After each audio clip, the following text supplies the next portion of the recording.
Dans notre société se pose vraiment cette question du mariage. C'est quelque chose qui a disparu un peu de l'horizon, notamment des jeunes.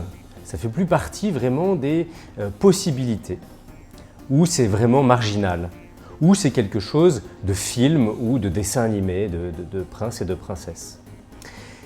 Et pourtant, eh bien, la question du mariage est vraiment centrale. Aujourd'hui, les gens vivent plutôt sous le mode d'union, on va appeler ça des unions libres, c'est-à-dire qu'ils ne sont pas engagés dans le mariage. Mais il faudrait réfléchir à ce terme d'ailleurs, union libre. Est-ce qu'on est vraiment libre quand on n'a pas décidé à s'engager? Quand on n'a pas vraiment réfléchi sur la situation qu'on vit avec la personne? Est-ce qu'on ne vit pas finalement un peu au jour le jour, au gré de ses envies, de ses passions, et puis, eh bien, si je ne ressens plus rien, si ça ne va plus, je largue tout? C'est vrai, c'est la société qui est comme ça, le consommable, le jetable, le sans engagement. Mais ce n'est pas vraiment la vraie liberté. Ce n'est pas ça qui va rendre l'homme heureux et libre, vraiment.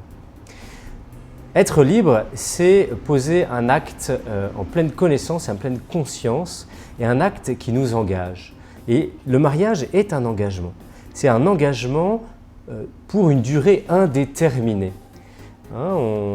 C'est une certaine forme de stabilité. C'est pour stabiliser notre engagement et pour eh bien, vraiment entrer dans une autre dimension que la dimension du jetable et du sans-engagement. C'est pour entrer dans une profondeur de vie, dans un engagement qui est indissoluble. C'est ça le sens du mariage, c'est je m'engage avec toi pour la vie en pleine conscience et connaissance, pour les bons moments et les moments les plus difficiles aussi.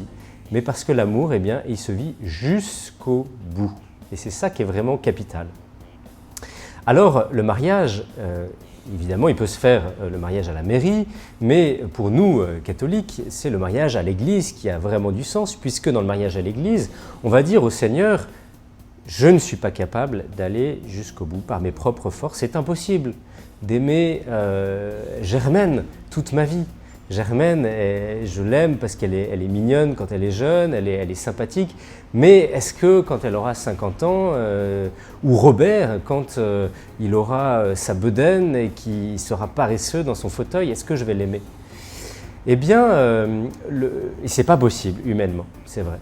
Mais l'engagement du mariage catholique, chrétien, est un engagement qui se fait avec l'aide de Dieu. Dieu s'engage avec nous comme dans une alliance pour nous dire jour après jour, je vais vous aider à vous aimer jusqu'au bout. C'est donc la grâce de Dieu qui nous est donnée pour fortifier, pour bétonner cette union qu'on veut éternelle, qu'on veut indissoluble et pour la vie. Et puis le mariage, c'est aussi la stabilité des enfants. C'est vrai, on se marie aussi pour fonder une famille et leur assurer une famille dans le mariage, eh bien, c'est leur assurer une stabilité, une confiance et vraiment les faire grandir. Les faire grandir librement parce que sinon ils seront toujours un peu dans l'instabilité et puis dans l'insécurité. Voilà, un enfant a besoin de voir ses parents qui s'aiment et qui s'aiment durablement. Ça ne veut pas dire qu'il n'y a pas d'engueulade, c'est pas ça le mariage. Évidemment, il peut y avoir des moments, des hauts et des bas, mais vraiment, eh bien, de voir des parents qui s'aiment et qui se réconcilient et qui savent se donner, eh bien, définitivement, c'est très rassurant et très structurant pour un enfant. Mariez-vous!